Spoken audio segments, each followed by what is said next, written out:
자, 안녕하세요, 여러분. 반갑습니다. 진짜 제가 제일 좋아하는 강의 스타일이에요, 아침마당이. 감사합니다. 왠지 알아요? 네. 라이브라서. 생방송. 여기 계신 분들이 같이 막 와 하고 박수도 쳐주고 같이 끄덕거리고 얘기하지만 전국에서 이 방송을 보시고 그럼요. 계신 분들도 네. 동시에 그렇게 하고 계실 거라고 생각합니다. 자, 오늘 주제는 나이 들수록 반드시 알아야 될 3가지인데 대부분 이런 주제가 반드시 알아야 된다고 얘기하고 나서 알지 않아도 되는 거 얘기할 거야 이렇게 걱정하실 텐데 아니에요. 정말 반드시 알아야 될 3가지에 대해서 그것도 따끈따끈하게 요즘에 반드시 알아야 돼. 오늘 알면 앞으로 50년이 너무나 멋있는 그 이야기를 할 거고요.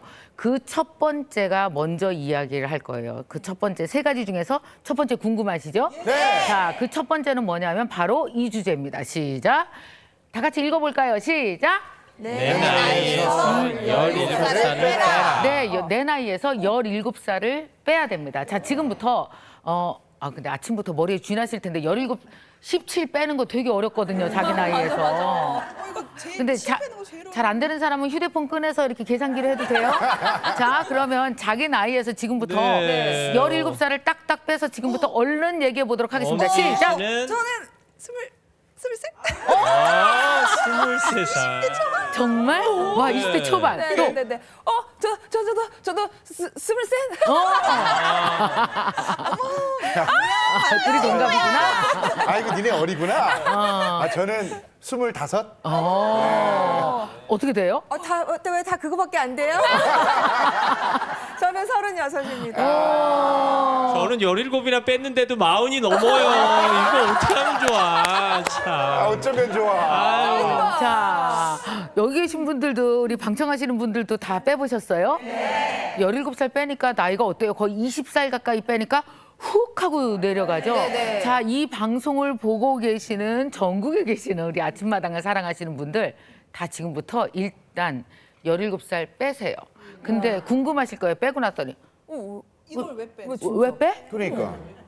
이거 갖고 뭐 하라는 거예요? 아마 되게 궁금하실 거거든요. 네. 자, 지금부터 왜 빼라고 했는지 그 이야기를 시작하겠습니다.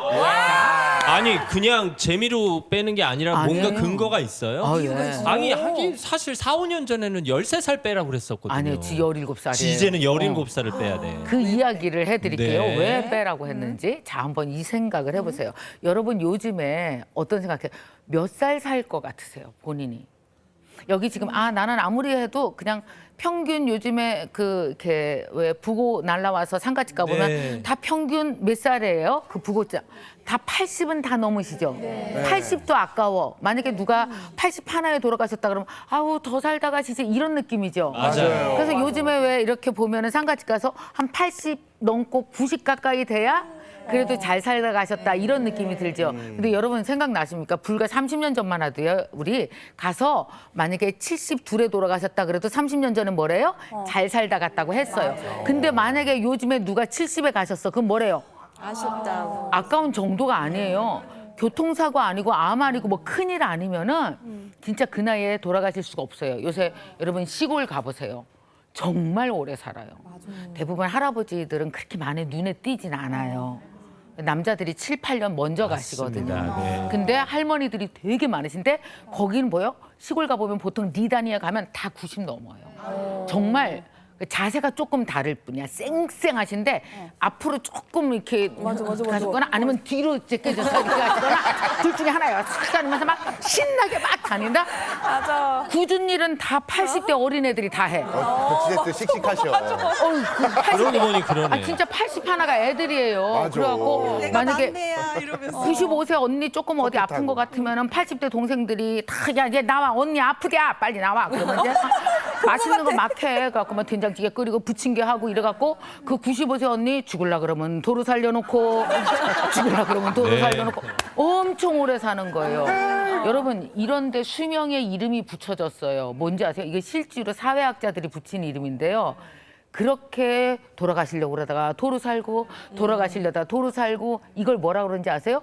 동네 수명이요. 동네 수명. 동네가 못 죽게 해. 그래서 실제로 누군가로부터 따뜻하게 보호받고 사랑받고 있고 그리고 스트레스를 잘 풀잖아요.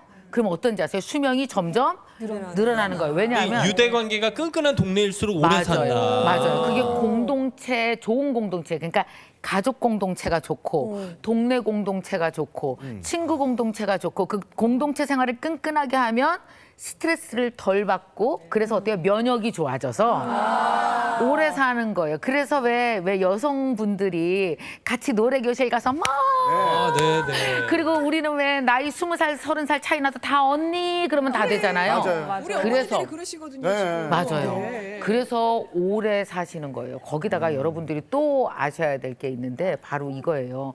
그 요즘에 정말 여러분들 다 100살 살 것 같잖아요. 근데 여러분 마음속으로 정하셔야 되는 게 뭐냐면 그냥 110살 산다 이 정도 생각하셔야 돼요. 진짜. 그래야 나중에 덜 놀래요. 덜 놀래요. 늘 놀래. 지금 여러분 벌써 우리 어머니 세대들이 엄청 놀래고 있죠. 저희 엄마가 89세예요. 편찮으신데도 계속 견디면서 사시거든요.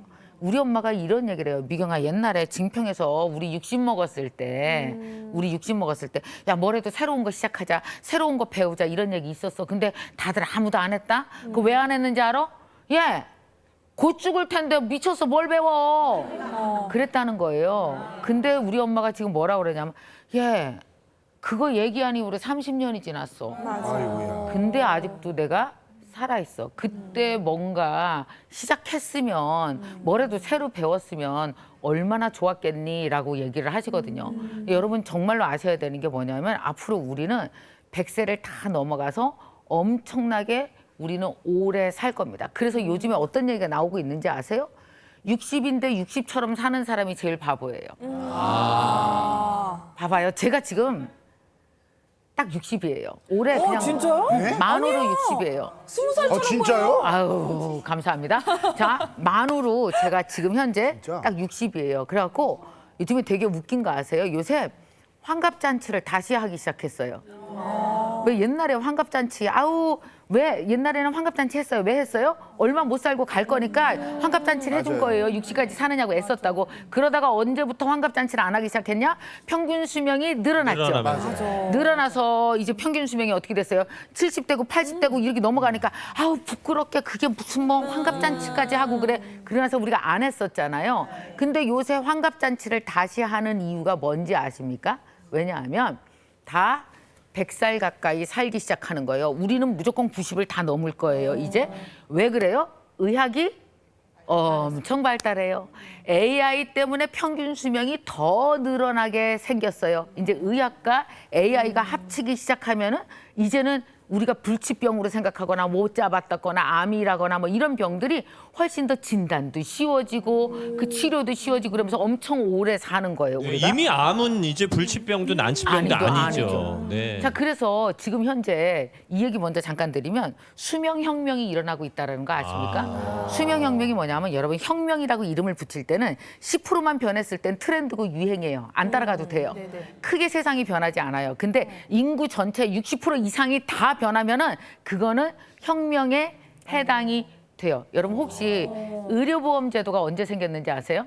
일본이 1950년대 생겼어요. 우리나라가 1980년대 생겼고요.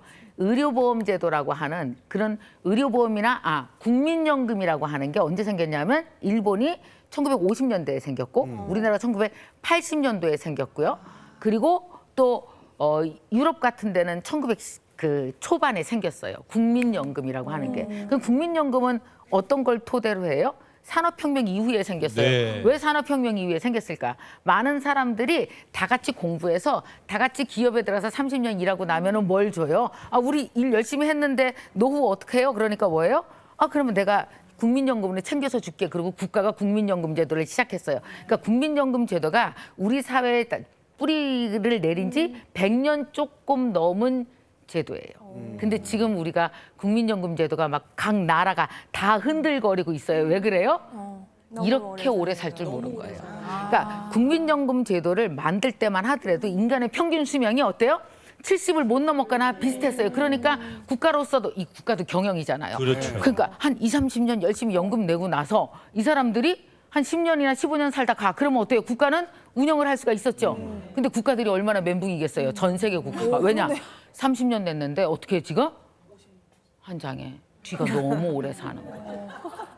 너무 오래 사는 거야. 그래서 지금 많은 사회학자들이 경고하고 있고 불안해하는 게 뭔지 아십니까? 이제는 빈부의 격차가 아니라 노후 빈곤의 격차가 있을 거다. 60 이후 100살까지 40년을 어떻게 살아야 될지에 대해서 국가도 고민해야 되지만 개인도 정신을 차려야 된다. 근데 우리 어때요? 60 이후에 세상이 없는 것처럼 살아요. 별로 걱정 안 해요. 근데 이제 정말 우리는 생각을 해야 돼요. 자, 아까 환갑 파티, 환갑 잔치를 다시 한다고 그랬어요. 왜 하는지 아십니까? 모든 사람들이 이제 아는 거예요. 아, 100살 살겠구나. 그러면 어때요? 우리가 왜 줄이 짧을 때는 한 줄로 서죠. 근데 줄이 길어, 줄이 길어. 그러면 선생님이 뭐라 그래요? 그 중간에 자르고 너 나와, 너 중간에 나와. 그러면 중간에서 저요? 그럼 너 나와. 그러면 중간에 있는 애가 나오면은 자, 두 줄로 선다. 이렇게 만들죠. 여러분 인생이 두 줄인 거 아십니까? 너무 길어서 옛날에 이렇게 짧을 때는 한 줄로 살다 가도 됐는데 이제는 뭐예요? 줄이 길어. 그러니까 뭐예요? 중간을 딱 잘랐고 너 나와. 그래서 네가 두 번째 줄의 리더야 라고 얘기하죠. 그 두 번째 줄의 리더가 몇 살이에요? 시작! 60. 환갑잔치가 두 번째 돌잔치 뭐 이런 네, 느낌이네요. 맞아요. 그러니까 환갑잔치가 뭐냐면 한 살부터 60까지 살고 그때쯤 되면 어떻게 돼? 애들도 다 크잖아요.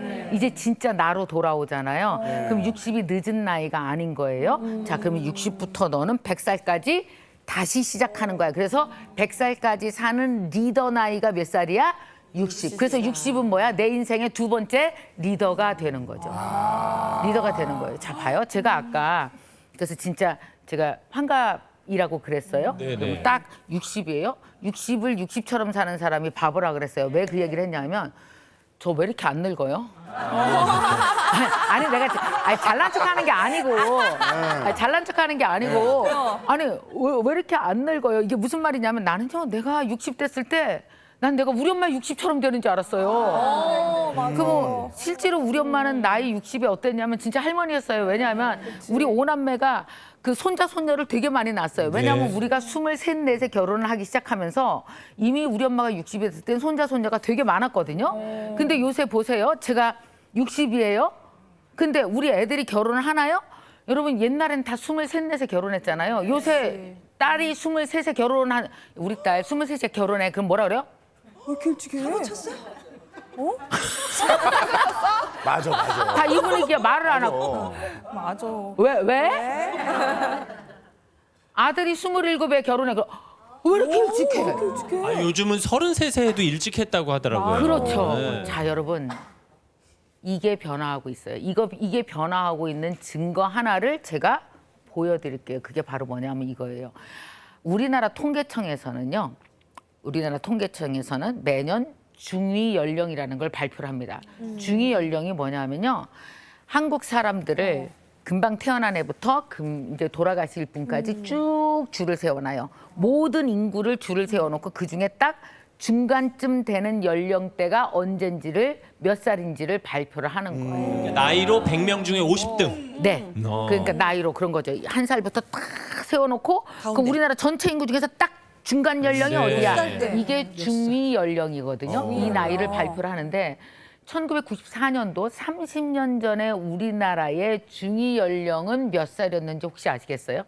그때는 30년 지금보다 전에? 우리나라가 엄청 젊었어요.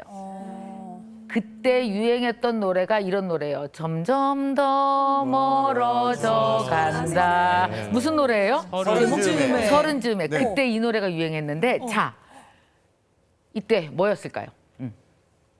한번 얘기해 보세요. 아, 그러면 30 몇 살이었을까? 전후에 중위 연령이 있었어요? 설마. 아, 제가 힌트 드린 거예요. 예, 맞아요. 30 전이에요. 그래요? 네. 30 전이에요.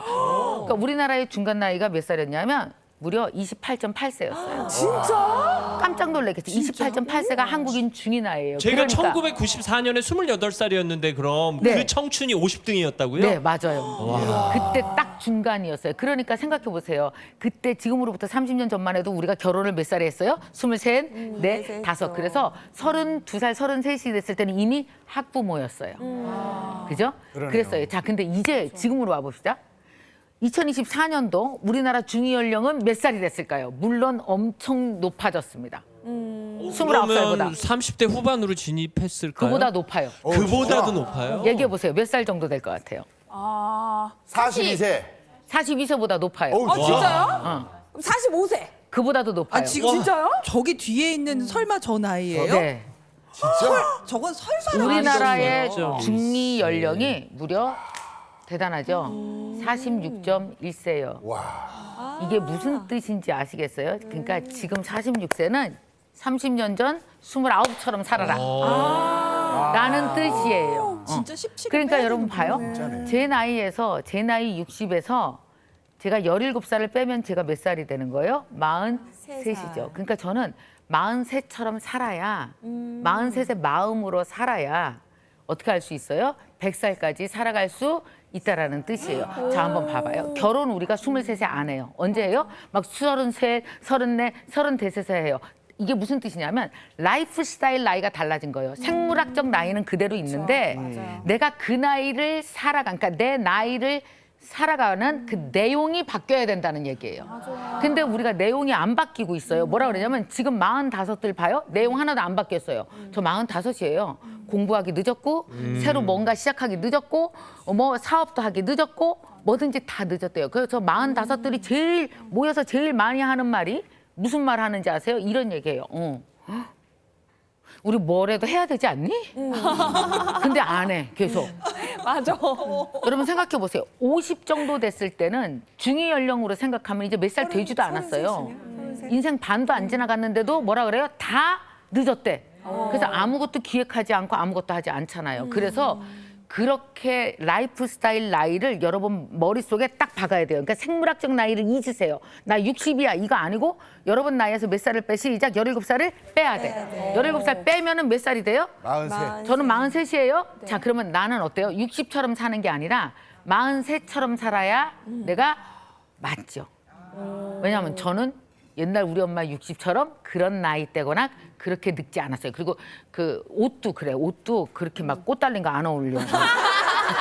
20대처럼 입으세요. 그러니까요. 맞죠. 근데 이 옷이 내가 젊어 보이는 옷이 아니고 뭐예요? 나는 20대부터 입었던 옷을 계속 입는 거예요. 그게 바로 새로운 라이프 스타일을 살아가고 있는 새로운 사람들이 나타나고 있거든요.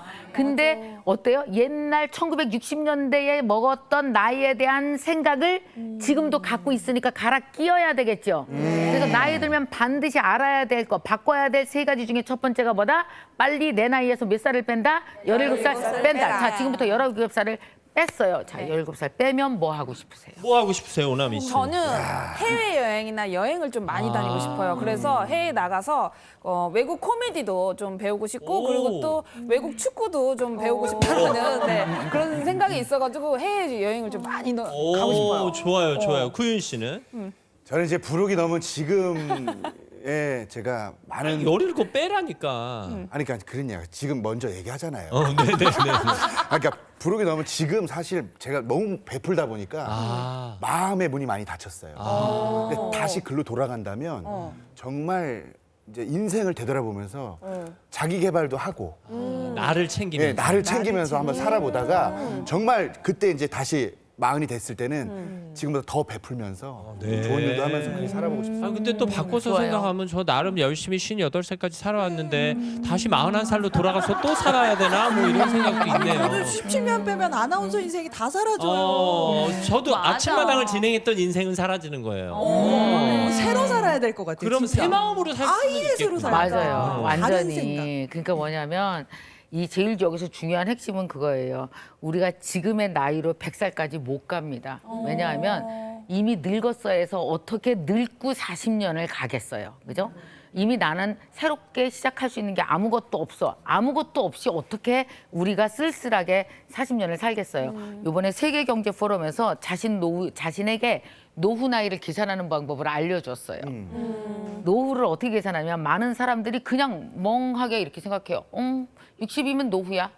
뭐가 노후예요? 안 늙었다니까요. 60이 이제 새로 시작하는 나이예요. 그리고 너무 좋은 나이죠. 애들도 다 키웠고 이 귀한 나이를 우리가 어떻게 생각해야 될까 한번 생각해 보세요. 그랬더니 세계경제포럼에서 뭐라고 그랬냐면 노후를 계산하는 법을 내가 기대 수명, 내가 죽을 것 같은 나이, 갈 것 같은 나이에서 15년을 뺀 것부터가 노후 시작이래요. 그러니까 내가 100살에 갈 것 같아. 그러면은 몇 살이 노후 시작이에요? 시작. 85세. 내가 90에 갈 것 같아. 그러면 내 노후가 몇 살? 75. 예, 75세인 거죠. 근데 많은 사람들이 어떻게 생각해요? 그냥 60은 노후야. 근데 막상 와봤더니 노후예요, 아니에요? 옛날 60에 비해서 너무 젊어. 그래서 여러분 요새 뭐가 빠져 있는지 아세요? 60에서 80에 어떻게 살아야 되는지 롤 모델이 없어요. 80부터는 노인으로 살아도 돼. 근데 60은 노인은 아닌 것 같아. 그렇다고 뭐 너무 젊지도 않고 그래서 어때요? 60에서 80 사이가 완전히 롤 모델이 비어져 있어요. 그건 누가 써야 돼? 시작. 내가 알아서. 아, 내가 알았어. 누구처럼 살아야 된다는 롤 모델이 없어요, 지금 그러네. 현재. 그래서 여러분이 알아서 만들어 나가야 돼요. 만들어 나가려니까 창조해야 되죠. 어렵죠. 그래서 가장 창조하려면 첫 번째 해야 되는 게 뭐라고요? 시작. 17살 빼는 빼는. 작업부터 먼저 해야 그때부터 어떻게 해요? 아, 이렇게 하면 되겠구나. 그리고 새로운 방향이, 새로운 문이 열릴 거예요. 자, 이제 이렇게 새로운 문이 열렸어요. 그러면 열렸으면 여러분 그럴 거예요. 근데 선생님 17살 깎아준 거는 되게 고마운데. 뭐해요, 뭐해. 아까 깎았는데 아까 선생님 국민연금도 뭐 이제 그러네. 그거 앞으로 점점 더 사실 여러분들 걱정이 좀 되잖아요. 맞아요. 계속 끝까지 받을 수 있을까? 경제적인 거, 재정적인 것도 여러분 걱정될 거고 그리고 뭐 하고 살 것도 걱정될 거고 나이만 낮춰준다고 뭐 다 된 게 아니에요. 대책이 있어야죠. 이런 생각이 드실 거 아니에요. 그래서 여러분들이 하셔야 될 게 있는데 여러분 집 있으세요? 그렇게 크게 대답해요. 집 있다고? 너무 자랑스러우신가? 네, 저 집 있어요. 네. 저 어머니 잘했어요. 평수가 좀 넓은 느낌이 좀 들었습니다. 예. 자, 여러분 뭐냐 하면은 집이 있어요. 근데 아침에 일어나면 집이 없어요. 이게 무슨 말인지 아시겠어요? 아침에 내 집에서 눈을 딱 떴는데 뭐 하고 살아야 되지? 오늘 어디 가야 되지? 뭐 해야 되지? 뭐냐면 내 마음이 그리고 내 꿈이 나의 오늘 이 나이가 들어가서 살 집이 없는 게 문제예요. 그러니까 오늘 뭐 하지? 큰일 났다. 이렇게 가만히 내가 들어가서 살 집이 없잖아요. 그러면 반드시 남의 집 들어가서 살게 돼 있어요. 왜냐하면 옆집에서 전화 와. 야, 너만 안 왔어. 빨리 와. 그러면은 그 집 가서 점심 지내고 그 집 가서 저녁 먹고 그러면 어떻게 돼요? 그래서 걔 스케줄 따라가. 얘, 나 오늘 백화점에서 뭐 잘못 사왔는데 너 나 그 바꾸러 가는데 같이 가자. 그러면 걔랑 같이 가고. 야, 나 우리 집 내일 저기요 내가 시댁 가야 되는데 뭐 음식 만들어야 되는데 같이 만들자 하고 내 스케줄은 하나도 없어. 내 집은 없어. 되게 바쁘게 살았는데 누구네 집에서 사는 거야? 남의 집 사는 거야. 남이 주도하는 인생이네요. 맞아요. 맞아. 그래서 이게 무슨 뜻인지 아세요? 내 집이 없고 수십 년간 계속 남의 집살이 하다가 갈 수가 있는 거예요. 물리적인 집이 문제가 아니라 내 꿈과 내 마음과 내 소망이 거할 집이 있어야지 나중에 뭐가 없어요? 공허하지 않고 그렇지. 자존감 떨어지지 않고 나중에 이런 얘기 진짜 많이 하죠. 자식 다 키워놓고 이 얘기. 내가 뭐 하고 살았나 모르겠어. 허무해졌어. 뭐 하고 살았을까? 그죠? 내가 내 인생 뭐 하고 살았나 몰라. 이게 무슨 뜻이에요? 내 집이 없었어. 이 얘기하는 거거든요. 그래서 여러분 꼭 집을 만드셔야지 되거든요. 자, 제가 얼마 전에 이랬어요. 나이 딱 60이 되면 사람들이 제일 많이 하는 말 중에서 하나가 뭔지 아세요? 빈둥지 증후군이라고 아세요? 예. 빈둥지 증후군이 뭐예요? 애들 다 떠나가서 집에 아무도 없어요 이거잖아요. 근데 여러분 그런 말 절대 쓰시면 안 돼요. 그런 안 좋은 말은 함부로 내 집에 갖고 들어오지 마세요. 갖고 들어와야 될까 말까 이렇게 보면서 데리고 오세요. 왜냐하면 한번 생각해 봐봐요. 우리 빈둥지 되려고 애 키운 거죠. 아니요. 아니 빈둥지 되려고 키운 거잖아요. 여러분 내보내려고. 그렇지. 출가시키고. 독립시켜야 돼요. 빈둥지 되려고. 독립시키려고. 근데 왜 빈둥지 된 게 즐겁지 않으세요? 애들 3명 키웠어. 근데 하나하나 다 애들이 건강하게 지돈 벌고 아침에 일어나면 뭐 해야 될지 알고 그래서 딱딱딱 독립했어. 여러분 자녀가 독립해야 내 독립이 있지. 자녀가 독립 안 하면 우리 독립 없어요. 맞아요. 막 빈둥지가 없어. 그래갖고 빈둥지 없고 어때? 막 애들이 들벅들벅해 막. 집안에 애들이 엄청 많아. 그러면 어떻게 돼요? 죽어요. 큰일 난겨. 만약에 40살짜리 아들이 저쪽 방에서 굴르면서 엄마 5만 원 주세요. 그러면 끝난겨. 야, 지금 생각만 해도 아찔하네요. 아니 근데 그런 집이 또 적지 않잖아요. 많아요. 그러니까 여러분요, 빈둥지 된 거는 그거는 행운이에요. 진짜 감사한 거예요. 이제 저도 이제 아이 셋이 있거든요. 아이 셋이 다 크면서 제가 이런 생각을 했어요. 아, 내가 나이 60이 되면 뭔가 너무 좋은 일이 벌어지겠다. 애들이 다 독립을 할 거고 그러면 다시 나는 나로 돌아올 수 있을 거야. 마치 20살 때 김미경처럼. 근데 내가 20살 때 제일 하고 싶었던 게 뭐냐면 외국으로 유학을 가는 거였어요. 근데 당시 그런 걸 할 수가 없었어요. 그래서 제가 한 4살쯤인가 그 생각을 했어요. 이제 한 6년 남았구나, 60까지. 대망의 60이 가까워 오고 있네. 자, 그러면 나는 뭘 해야 되냐면 유학을 갈 수 있게 영어 공부를 해야 되겠다라는 생각이 드는 거예요. 그래서 제가 사실 정말 하와이유부터 시작해갖고 53세 때 영어 공부를 시작을 했어요. 그러니까 그 영어 공부를 시작을 해서 그러니까 그렇다고 뭐 엄청 열심히 한 건 아니고 조금 이렇게 바쁘니까 들락달락하면서 했는데 저 좀 따라서 하세요. 들락달락도. 들락달락도. 꾸준히 하면 질서가 잡힌다. 괜찮아. 그냥 계속 하면은 돼요. 그래서 제가 이제 영어 공부를 계속했거든요. 그러다가 올해 1월 18일 날이었어요. 제가 올해 1월 18일 날 내가 영어를 한번 제대로 해봐야 되겠어 생각이 들어서 열심히 공부를 해서 제가 뉴욕에 가서 제 책이 있었어요. 제 책이 출판됐는데 그게 아마존에서 출판되면서 제가 그 강의를 영어로 미국에 가서 해야 되겠다. 그래서 미국에 되게 오래된 스트랜드 북스토어라는 게 있어요. 그 북스토어에서 제가 영어로 그 1시간 동안 내 책에 대해서 얘기하는데 정말 진짜 문제는 뭐냐면 20분 정도 영어 강의를 할 수는 있어요. 그냥 다 외우면 되잖아. 그렇죠. 근데 문제는 Q&A야. 질문에 답을 해야 되니까. 근데 미국 사람들은 그렇게 질문을 좋아한다네. 이게 그냥 내 강의만 듣고 그냥 가면은 좋겠는데 네. 질문이 40분이에요. 밑에보다 더 길어. 그러니까 막 얼마나 제가 잠이 왔겠어요, 안 왔겠어요. 잠이 안 와. 그래갖고 잠을 못 자고 침대에 들어가서 자지도 못하고 소파에서 이렇게 막 외우면서 자고 외우면서 벌떡 일어났다가 또 외우고 새벽에도 4시에도 일어나서 막 외우고 계속 외우고 막 귀신처럼 이렇게 새벽에 일어나서 계속 외우는 거야. 그러니까 우리 남편이 하루는 지나가다가 새벽에 귀신처럼 소파에 앉아서 또 영어로.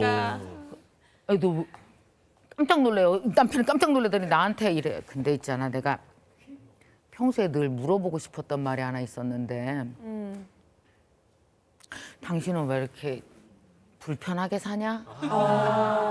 그 영어 안 하면 안 돼? 그걸 뭐 이렇게 60에 하느냐고 난리냐고. 그 말을 그래, 난 왜 이렇게 불편하게 살지? 그리고 이제 미국에 갔어요. 1월 18일 날 영어 강의 했을 거 아니에요. 20분 동안 영어로 강의하고 40분 동안 제가 Q&A를 했는데 웬일이야, 너무 잘하는 거예요, 내가. 어머,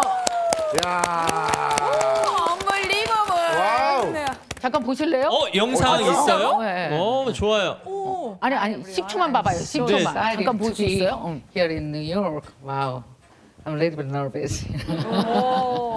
I want to thank everyone for joining us today. I wrote this book because, looking back, I can honestly say my 40s were the most important years of my life. 여기까지만 볼게요. I really believe in the 자, 그래서 뭐 이런 거를 40s. 막 했어요, 강의를. 그러고 나서 너무 그날 신이 났을 거 아니에요, 제가. 칭찬도 받고. 그래서 이렇게 밤에 새벽에 일어나서 당신 왜 이렇게 불편하게 사냐에 대해서 대답이 훅 나오더라고요. 어떤 대답이 나왔냐면요. 이렇게 행복하니까. 요 행복을 위해. 이게 뭐냐면요, 여러분. 저는 뭐라고 부르냐면 이거를 아주 행복한 불편함이라고 불러요. 뭐냐면 이 세상 모든 것은 처음 시작할 때 다 불편해, 안 불편해요? 불편해요. 스키 처음 탈 때 자꾸 넘어져 불편해요. 힘들죠. 영어 처음 할 때 못해서 너무 불편해요. 근데 그 불편한 게 편안함에 이르면 뭐가 돼요? 남한테 알려줄 수 있고 남한테 기여할 수 있고 영향력을 끼칠 수 있고 그게 직업도 돼요. 여러분, 불편한 걸 편하게 만드는 건 나이에 제한이 없습니다. 나이 70에 해서 80에 해도요. 불편한 게 어때요? 편해져요. 나이 60에 시작한 게 내가 사진 찍는 거 연습해야지. 사진 너무 못 찍었어. 근데 나중에 어때요? 70에 60에 시작했는데 70에 편안해요. 그럼 뭐가 돼요? 사진 작가가 되고 여행 작가가 돼요. 여러분 어느 때든지 여러분이 마음만 먹으면 내가 되게 하고 싶은 불편한 거 하나를 꺼내서 편안하게 여러분이 만들 수 있는 거예요. 그러려면은 뭘 만들어야 되냐? 미라클 하우스를 만드세요. 자, 이렇게 미라클 하우스가 이렇게 딱 있어요. 미라클 하우스 지금부터 하나 제 미라클 하우스를 보여드리겠습니다. 기적이 이루어지는 기적의 집입니다. 네. 바로 뭐냐면 네. 이거예요. 저는 해마다 집을 짓습니다. 30년 전에 이 지붕은 두 가지가 있어요. 저 위에 보면 뭐가 있어요? 지붕이 있고 기둥이 있어요. 기둥 네. 5개가 있어요. 30년 전에 제 지붕엔 뭐가 있었을까요? 강사대기. 근데 지금 강사가 됐어요. 7년 전에 제 지붕은 뭐였을까요? 영어. 상이. 자, 근데 올해도 또 지붕을 만들었어요. 지붕이 뭐냐면 올해는 제가 저는 오래된 꿈이 있었는데 나이 70 정도가 됐을 때 10년 후에 정말 정말 마음으로 너무 어려운 일을 겪는 절벽에 서 있는 사람들의 손을 잡아주는 일을 내가 하고 싶어. 그러려면 지금 공부로는 안 돼. 여러분 원래 새로운 삶을 살고 싶으면 어떻게 하면 돼요? 새로운 공부를 해야 새로운 삶을 살게 돼요. 그래서 공부를 해야지 늘 마음을 먹다가 철학, 신학 공부를 되게 하고 싶었고 그래서 올해는 신학대학원에 입학을 했어요. 제가. 그럼 지금 대학원을 다니고 계세요? 다니고 있어요. 나 죽어. 5과목. 그렇게 바쁘신데. 일주일에 이틀 이상의 시간을 풀리 써야 돼요. 그럼 이것만 있으면 안 되는 거예요. 여러분 지붕만 있고 나머지를 다 무시하게 되면은 인생의 밸런스가 깨져요. 그러면 지붕이 뭘까요? 지붕은 내 꿈이고 기둥은 내 루틴이에요. 늘상 해야 되는 것들. 그게 저는 첫 번째가 가족이고요. 두 번째 신앙, 그다음에 건강, 일, 영어 이렇게 5개를 나눠놔요. 그리고 나서 이거를 어떻게 해요? 매일같이 다이어리에 쓰면서 이거를 계속 해나가는 거예요. 구체적으로 네. 관리를 하시는 거네요. 그러니까 이게 아무것도 없이 나 뭐라도 하고 살아야 되는데 이러고 1년 가잖아요. 그게 아니고 제가 집을 보여드리는 이유가 저게 간단합니다. 써놓으면 한눈에 딱 들어오고 내가 저 아침에 일어나면 어떻게 쓱 그 집에 들어가서 문 열고 들어가 살면 돼. 그럼 건강을 위해서는 요거 했지, 영어 공부는 했지, 가족을 위해서는 사랑한다고 문자 보내야지, 이번 주에 다 같이 맛있는 밥 해서 먹어야지. 그러면서 내 지붕은 이거야. 이 지붕은 언젠가 뭐가 돼요? 반드시 10년 후에는 10층짜리 건물이 됩니다. 지붕을 만들어야 10층짜리 건물이 돼요. 그러니까 아무것도 안 하면 아무것도 없어요. 근데 나이 60, 70, 100살까지 우리는 어때야 된다? 집이 있어야 된다. 내가 들어가서 살 집. 자, 그러면 여러분들도 아마 그러면 하나씩 집을 지어오라고 미리 부탁을 미라클 드렸어요. 하우스를 씨하고 박대 씨가 지어 오셨어요. 네, 이거 우리 시간이 없어갖고 거꾸로 들었네요. 세 번째 이야기도 해야 되니까 네네, 빨리 간단하게. 지나가 보죠. 아주 간단하게. 네, 일단 지붕에 뭐가 있어요? 지붕에는 저는 행복한 게 너무 좋거든요. 그래서 2024년 더 행복한 미래를 보내기라고 네. 저는 지붕을 이렇게 만들었습니다. 그리고 기둥 네. 5개는 네. 건강, 새로운 네. 도전. 새로운 도전, 너무 뭐 좋다. 가족과 또 시간도 있고요. 이 영양제도 먹어야 되고 개인 네. 방송도 하고 싶고 네. 축구 실력도 늘려야 되고 네. 가족 건강도 챙겨야 바쁘다, 되고 바빠. 아유 네. 신앙생활도 네. 해야 좋아요. 되고 네. 네. 또 편하게 어떠세요? 집 지으시고. 저는 나를 돌아보며 자아를 찾는다. 뭐 직업적인 것도 있고 사회적 영향, 건강, 가족, 자기개발 써봤는데요.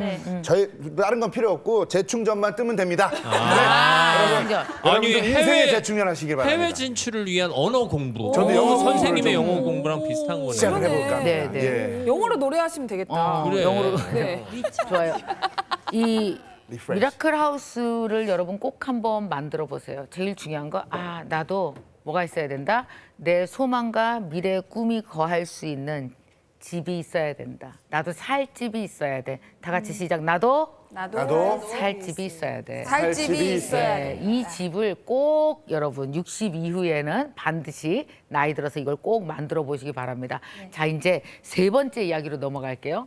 세 번째 여러분들이 반드시 알아야 될 건 진짜와 가짜를 구분하는 눈을 키워야 돼요. 우리가 진짜 이게 뭐가 문제냐면 나이가 들면 진짜 가짜를 구분을 못 해요. 여러분 왜 구분 못 하는지 아세요?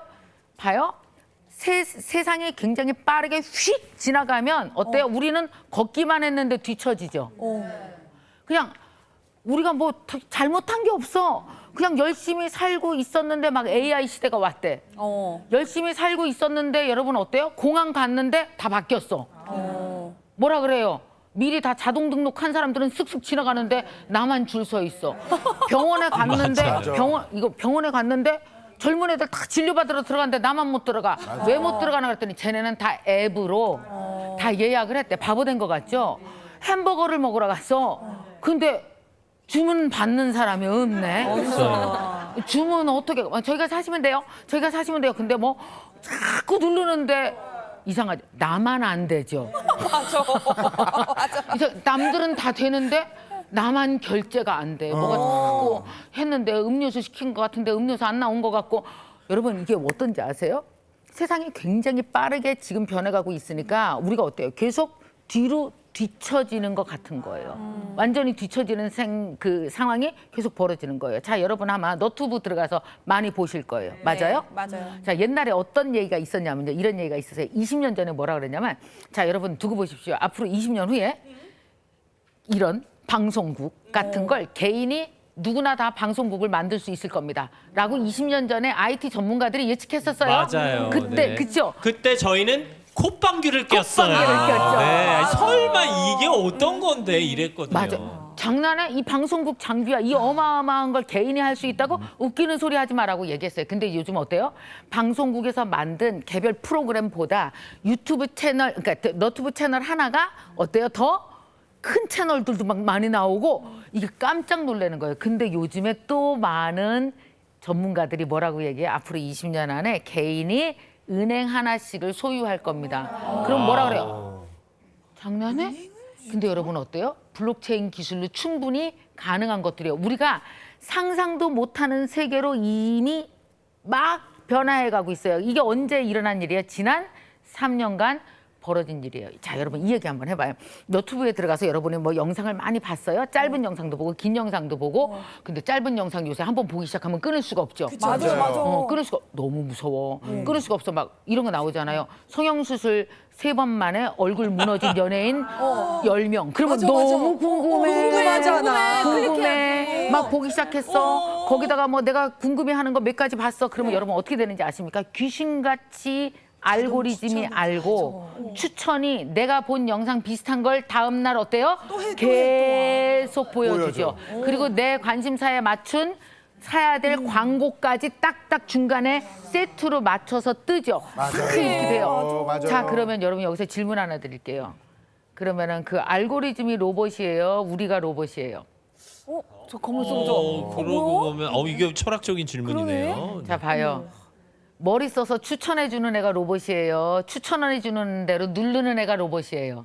야, 그 생각은 못했네. 우리가 로봇처럼 사는 맞네요. 거예요. 아마 더 로봇처럼 살 겁니다. 어떻게 안 하면 가짜와 진짜 구분 못하고 공부하지 않으면 그런 일들이 벌어져요. 그래서 요즘에 정말 어떤 일들이 벌어졌는지 아세요? 이게 구분도 못하고 그냥 누른 거예요. 우리가 가짜 진짜 구분 못하고 그냥 누른 거예요. 왜냐하면 이게 얼마나 기술이 정교해지고 우리를 앞서 나가는지 우리를 너무나 간단하게 아주 너무 간단하게 속이거든요. 그래서 여러분 한번 보시겠습니다. 이 영상 보시면 네. 한번 보세요. 일단 영상을 볼게요. 일단 영상을 보세요. 네. 안녕하세요. 저는 인공지능 김미경입니다. 저를 사칭하는 사람이 많은데 절대 속지 마세요.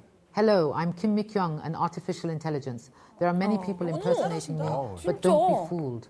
こんにちは。私は人工知能金みぎょんです 와, 일본어도 私を理 하세요? 想する人がたくさんいますが、絶対に騙されないでください。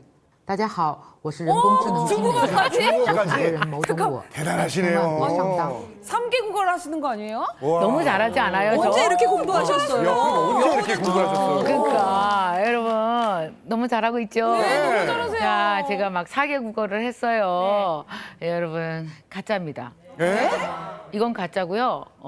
이거 만드는데 걸리는 시간 10분도 안 걸립니다. 네. 돈 그냥 구독해갖고 15,000원 한 달에 내면 돼요. 진짜요? 여러분 이게 보세요. 왜 이런 요즘에 보면은 그 여러분 SNS에서 보면은 정말 요새 제가 무슨 내가 무슨 투자 아 진짜 많이 보셨을 거예요. 맞아요. 요즘 유명인. 김미경이 막 손모가지를 건대. 응? 진짜? 내가 손모가지 걸 테니까 무슨 이거 50만 원 투자하면 얼마 번다. 아니 저희 엄마가 그걸 봤어요. 예. 그래서 김미경 선생님한테 그거 진짜냐고 물어보라고 아, 오늘 진짜? 저한테 아니. 얘기를 했어. 예. 우리 이모한테는 친구들이 전화가 와서 그분 다 70대거든요. 예, 너 네 조카가 그거 하던데 너만 돈 벌지 말고 우리도 가르쳐줘. 그랬다는 거예요. 진짜인 줄 아는 거예요. 그러니까 어떡하냐면 여러분 남의 사진 따다 쓰는 거, 남의 목소리 따다 쓰는 거, 나랑 똑같이. 그러니까 제가 이렇게 김미경처럼 이렇게 강의하게 만드는 영상도 만드는데 돈 얼마 안 들어요. 이게 사기가 판칠 수 있는 이유가 뭔지 아세요? 가격이 싸졌어요. AI 때문에 가격이 너무나 싸진 거예요. 그래서 누구처럼 만드는 게 이제는 일도 아니에요. 자, 어떻게 될 수 있냐면 누군가가 이렇게 똑같이 따서 아침마당 그대로 만들 수도 있어요. 세트 그대로 만들어서. 아니 그러니까 저게 가짜라는 건 놀랍지 않은데 네. 오히려 쉽게 만들 수 있다는 게 네. 놀랍네요. 그게 옛날 같으면은 수십억이 들어서 흉내도 못 냈는데 이제는 이게 너무나 싸진 거예요. 그래서 여러분 한번 보세요. 지금 들어가서 보면은 김미경 사칭 사기 엄청 나와요. 이게 요즘에는 이거 다 보이스 피싱의 온라인 피싱 형태거든요. 근데 어때요? 우리가 공부를 안 하니까 의심하지 않고 이게 아 진짜구나. 정말 나이 큰일 들수록 났다. 꼭 알아야 할 거네요. 네, 이거 반드시 알아야 돼요. 왜냐하면 우리는 이 시작도 아직 제대로 시작도 안 한 AI 시대에 1년 차에 이렇게 속고 있는데 얘가 똑똑해져서 10년 차가 되면은 우리는 어떻게 될까요? 정말 많은 것에서 속고 순식간에 자산이 털리고 이럴 가능성이 있어서 뭐 해야 된다? 앞으로 세상보다 우리가 똑똑해질 수는 없지만 세상이 발전하는 속도만큼 똑똑해질 수 있도록 뭐가 중요해요? 시작! 학습 능력. 학습 능력. 학습 능력이 무슨 실력이다? 인생 실력이다. 여러분이 꼭 읽어 알고 가셨으면 좋겠습니다. 자, 가짜 오늘 구별법을 위해서 변호사가 기다리고 있습니다. 자, 이 세 가지 나이 들수록 꼭 알아야 되는 이 세 가지 여러분 꼭 기억하시고 오늘부터 당장 실천하시기 바랍니다. 감사합니다. 최고의 인생 수업이다. 네, 시청자 질문이 하나 들어와 있는데요. 네, 그럼 제가 한번 읽어보도록 하겠습니다. 네, 서울에 사는 50대 주부입니다. 김미경 쌤의 강연을 듣고 제2의 인생을 살기 위해 계획을 세워보려고 하는데요. 주부로만 20년 넘게 지내다 보니 아직 자신감이 부족합니다. 어떻게 하면 자신감을 갖고 꿈을 이룰 수 있을까요? 많이들 고개 끄덕이시네요. 맞아. 그 집을 지시면 돼요. 아까 제가 얘기한 것처럼 지붕과 기둥을 한번 만들어 보세요. 그러면 뭐가 탄탄하실 거냐면 전업주부분들이 탄탄한 게 대부분 다 기둥이 되게 탄탄합니다. 오히려. 자기를 5개에다 다 헌신한 거예요. 그래서 아실 거예요. 기둥은 충분하네. 난 너무 잘하고 있어. 그러면은 뭐만 있으면 돼? 17살 낮춘 자신감으로 지붕만 만들면 돼요. 지붕. 그래서 아까 제가 그 말씀드렸죠. 조금 불편한 걸 편하게 만들 수 있는 10년짜리 프로젝트 하나만 갖고 있으면 미라클 하우스가 완벽해지셔서 자신감이 딱 생기실 겁니다. 네. 김미경 선생님이셨습니다. 감사합니다. 나이 들수록 반드시 알아야 할 세 가지 잘 배웠습니다. 네, 고맙습니다. 자, 아침마당 목요일에 새로운 코너 꽃피는 인생소. 벌써 어머니한테 꽃이 피기 시작했어요. 그래요, 맞아요. 네. 자, 여기서 돌발 퀴즈도 한번 드려야겠죠. 네, 돌발 퀴즈 나갑니다. 오늘의 돌발 퀴즈는요. 다음 중 디지털 가짜 뉴스를 구별하는 방법이 아닌 것은 1번 인터넷 도메인이 낯설지 않은지 확인, 2번 제목과 내용이 일치하는지 확인, 3번 사진이나 영상의 출처를 확인, 4번 의심스럽지만 지인에게 공유. 네, 요거 두 번째 수업에 정답이 있습니다. 네, 바로 그럼 두 번째 수업 주제 공개합니다. 가짜뉴스 유형과 대처 방법입니다. 네, 양소영 변호사께서 실질적인 조언을 해주시겠습니다. 네. 원장님 강의 듣다 보니까 17살 벌어가니까 너무 좋아요. 맞아요. 그리고 또 마지막에 이제 내용 듣다 보면 좀 걱정도 되고 학습 능력이 정말 필요하구나 다짐을 해보는 시간인데요. 오늘 제 얘기도 거기하고 조금 비슷한 맥을 가지고 있을 것 같습니다. 자, 먼저 사진 한번 보고 갈게요. 어떠세요? 첫 번째 교황님이 지금 베드로 성당을 산책하고 있는 모습입니다. 멋있다. 저 이 사진 봤어요. 그죠? 그래서, 교황님이 롱패딩 굉장히 잘 어울리신다 이렇게 오. 생각을 했었거든요. 흰색은 멋있죠? 네, 교황님도 추우실 땐 패딩을 입으시나 아니 봐요. 저렇게 입으신 거 보니까 저거 사고 싶네요. 네. 근데 진짜 따뜻해 보여. 두 번째는 보니까 네. 워싱턴 DC에 대형 폭발 사고가 났는데 인명 피해는 없네요. 야, 이거 정보가 뭐 이렇게 떴어요? 아니 워싱턴 DC에 백악관도 있어서 정말 큰 사건이었을 것 같은데 처음 듣는 기사예요. 네. 처음 보는 네. 거예요. 그 정도 뉴스면 모두가 알아야 되는 거 다 아니에요? 클릭하고 싶어지는 기사인 것 같습니다. 맞아. 어때요? 재밌으셨나요? 네. 재밌으시고 흥미로워서 클릭하고 싶으셨다면 이거 다 속으신 겁니다. 이게 바로 가짜인데요. 교황님 사진은 인공지능이 만든 가짜 사진이고 아까 원장님이 만들기 굉장히 쉽다고 하셨는데 금방 만든 겁니다. 또 이 속보도 가짜 뉴스를 생성하는 홈페이지를 통해서 제작된 가짜 기사입니다. 이게 정말 누구나 쉽게 만들고 그런데 쉽게 구분하기 어려워서 우리가 피해를 보고 있는 거죠. 자, 가짜 뉴스는 어떤 것들이 있는지 한번 좀 볼게요. 네. 자, 가짜뉴스 같은 경우에는요, 보통 자극적인 제목을 해서 눈길을 끌고, 그 다음에 사람 마음속에 있는 증오나 혐오감을 부추기는 내용들이고, 그 다음에 우리가 참 확인하기 힘들고 검증하기 힘든 일방적 정보로 되어 있습니다. 그래서 어떤 경우에 그 연예인 기사 보셨을 거예요. 갑자기 사망 기사가 떠가지고 사람들한테 연락받았다 해서 사망자로 둔갑을 시키기도 합니다. 저도 사망 기사가 한번 뜬 적이 있어요. 진짜요? 네, 실제로 네. 동영상 사이트에 들어가면 제가 큰 병 투병 중인 것처럼 아이고, 나오고 아이고야. 어딘가엔 응급실에 실려갔다고 나오고 어딘가는 돌연 잠적하고 캐나다로 출국했다고 나오고 어딘가에는 진짜 영정 사진이 그 표지 화면에 그려져 있어요. 근데 심지어 어떤 영상은 한 일주일 사이에 500만 조회수가 된 거예요. 네. 그러면 정말 만연하게 퍼져가지고 근데 그분이 또 영상을 내리셨더라고요. 그러니까 이렇게 지금 바로 가까이에서도 피해 사례가 있을 만큼 굉장히 지금 다양해지고 주위에서 지금 흔하게 벌어지고 있는데요. 가짜 뉴스는 세 가지 정도 유형입니다. 첫 번째는 잘못된 정보, 흔히 있는 거죠. 뭐 알고 보니 아니었다, 오보였다, 뭐 이렇게 된 것들, 잘못된 정보. 두 번째는 허위 정보인데요. 이건 정말 작정하고 속이려고 만든 정보들이 있습니다. 그다음에 세 번째는요.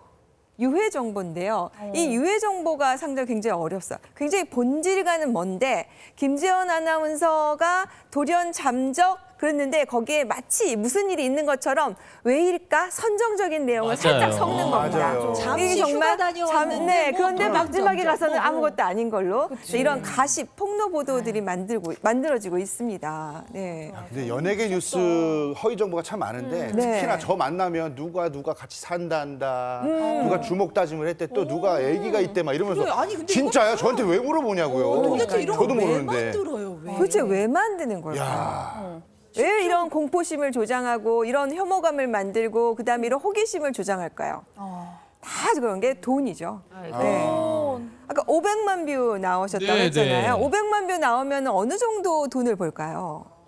그래서 한 업체가 분석을 했어요. 그랬더니 이 조회수를 기초로 했더니 그 연예인 기사를 기준으로 했을 때 2주간 7억 원이랍니다. 500만 뷰가 되면요? 그러니 많은 사람들이 여기에 덤벼들고 우리가 거기에 속는 거죠. 아이고야. 그래서 여기에 속는 소비자들이 계속 있어서 저희가 문제인데요. 자, 여기에 관련해서 이대로만 끝나면 좋은데 아까 우리 김미경 원장님 얘기하신 것처럼 그 기사를 클릭하고 들어갔을 때 피싱 사기로 이어진다는 거죠. 내가 한번 클릭해가지고 들어가서 정보를 주면 그 정보에 빠르려 들어가는 거예요. 저렇게 김미경 원장님이 추천해준 주식이 있어? 그럼 나도 한번 들어가 볼까? 그러면 거기 가면 또 유명인이 코인도 추천한다 그래요. 나도 거기 앱을 설치하라 하면 그 앱을 설치해요. 거기에 돈을 넣고 싶어지는 거죠. 거기서 돈을 번다고 하니까. 뭐 실제로 해서 한번 넣어보는데 정말 수익이 막 계속 나요. 돈이 쌓이고 있어. 진짜? 3배, 4배. 그럼 어떨 것 같아요? 아니 3-4배가 이게 수익이 나기가 쉽지가 않잖아요. 더 넣어야지, 더 네. 넣어야지. 더 넣어야지 그러면. 골목에서 돈을 벌었으면 네. 괜찮은 걸까요? 그러니까 수익이 났으면 괜찮은 거 아니에요? 네. 그러면서 동네방네 소문을 내서 이렇게 좀 검증을 하면 좋은데 사람 심리가 네. 내가 나만 벌고 싶어. 내 이 좋은 정보는 다른 사람한테 안 가르쳐 주고 싶어. 그러니까 혼자 거기서 계속해서 자기만 넣는 거예요. 이게 맞는지 누구한테 물어보면 되는데 내가 물어보면 소문나서 내 수익이 깎일까 봐. 자, 이게 바로 문제입니다. 물어보면 분명히 야 그거 거짓말이야 하는 사람이 있을 텐데. 그러니까요. 우리 김미경 간사님 얘기한 것도 바로 그런 수법일 거라 생각해요. 어디서 문제가 되냐? 자, 이 돈을 인출할 때 문제가 발생을 하는 겁니다. 내가 이 돈을 빼려고 하면 갑자기 계정이 사라지고 사라져요. 내가 이 돈을 빼려고 하면 잠적하고 연락이 안 되고 이렇게 되는 거죠. 그래서 정말 주의를 하셔야 되는데요. 특히 이제 황혼에서 이게 필요한 게 저희가 20, 30대에 사기당하면 뭐 그것도 그래요. 한 번 당하고 배워가지고 그다음에 이거 가지고 공부를 삼는다고 하지만 네네. 우리 67대 평생 모아놓은 돈 잃어버리면 그다음에 이 돈을 다시 찾기가 어렵단 말이죠. 맞아요. 그래서 오늘 정보 정말 잘 들으시고 함부로 거기 앱을 설치하거나 다운받거나 거기에 투자하거나 이런 거 정말 하시면 안 되는 겁니다. 네. 자, 그런데 이 연령대에 있으신 분들이 뭐냐, 어떤 게 문제냐면요. 어르신들은 잘 믿어요. 특히 또 공공기관이라고 하면 되게 잘 믿어요. 맞아요. 그래서 이 공공기관에서 연락하는 것처럼 하는 것들 절대 하시면 안 되고요. 직접 공공기관에 연락해서 당신들이 이런 메시지를 보내는데 이것이 맞느냐 확인을 하셔야 돼요. 그래서 온 것만 봐도 믿으시면 절대 안 됩니다. 그리고 사람들이 또 나를 믿나 봐요. 네. 그러니까 내 얼굴이 들어가 있으면은 그거를 자꾸 클릭하고 김비경 선생님이 하나보다 하는데 네. 제가 안 하는 거예요. 다 사기예요. 아이고. 그래서 피해액이 60대가 20대보다 2배가 넘는다고 해요. 맞아. 그래서 정말 주의를 하셔야 되고요. 그래서 최근에 원장님과 많은 연예인분들이 이와 관련한 피싱 사기에 대응하겠다. 이거 속지 말아라라고 해서 기자회견도 하시고 하는 거 다 보셨죠. 자, 이런 좋은 정보들을 주의 알려야 되는 거예요. 맞아요. 네, 그리고 내가 이상한 문자를 받으면 여기에 대해서 확인을 좀 하시는 절차를 꼭 해야 됩니다. 돈 같이 벌어야지 나만 번다고 생각하시면 안 됩니다. 네. 자, 그래서 이렇게 했을 때 악성 앱을 설치되거나 해서 어떻게 대처하면 좋은지, 자, 사기를 피싱을 당해서 이미 돈을 보냈다면 어떻게 하면 좋은지 한번 볼까요? 예, 사기를 당했을 때 대응 방법입니다. 네. 자, 계좌 지급 정지를 일단 요청을 해야 됩니다. 요새는 이제 뭐 이체할 때 이 계좌가 뭐 거래 한 번도 한 적이 없는데 새로운 계좌인데 정말 이체하실 겁니까? 뭐 이렇게 맞아요. 묻는 문자 물어봐요. 나오죠. 네. 자, 그럴 때 한번 생각을 해 보셔야 돼요.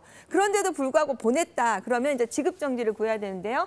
각종 금융사 본인이 거래하는 곳, 그다음에 경찰청, 금감원에 신고를 하시고요. 네. 3일 이내에 피해 구제 신청서를 작성해서 내가 여기에 대해서 구제받을 수 있는지도 한번 알아보시고요. 네. 그리고 금감원에 환급을 받을 수 있는지 상담 절차를 통해서 가능하면 피해를 좀 줄이도록 노력을 하셔야 될 것 같습니다.